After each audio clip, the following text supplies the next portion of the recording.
Birgina avtogol uchun o'ldirilgan Eskobar.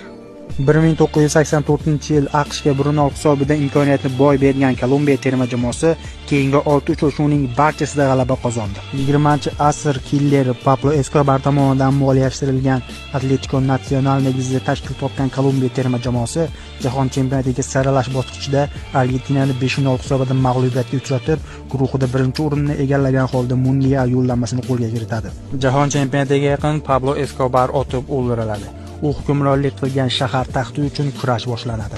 Ilk o'yinda Ruminiyaga 3-0 hisobida mag'lubiyatga uchragan Kolumbiya futbolchilariga mahalliy killerlar tomonidan agar guruhdan chiqa olmasalar, oilaviy qirib tashlash tahdidi qo'yiladi. Mezbon jamoa hisoblangan AQSh bilan o'yin ular uchun hayot-mamot jangiga aylanadi. O'lim tahdidi bilan maydonga chiqqan terma jamoaning o'yini qovushmaydi va 2-1 hisobida imkoniyatni boy berib guruhda qolib ketadi. Eng yomoni Andres Eskobar o'z darvozasini ishg'ol qilib qo'yadi.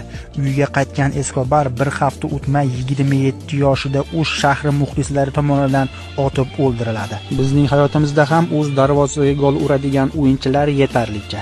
Ushbu videoni o'shalarga jo'natib qo'ying.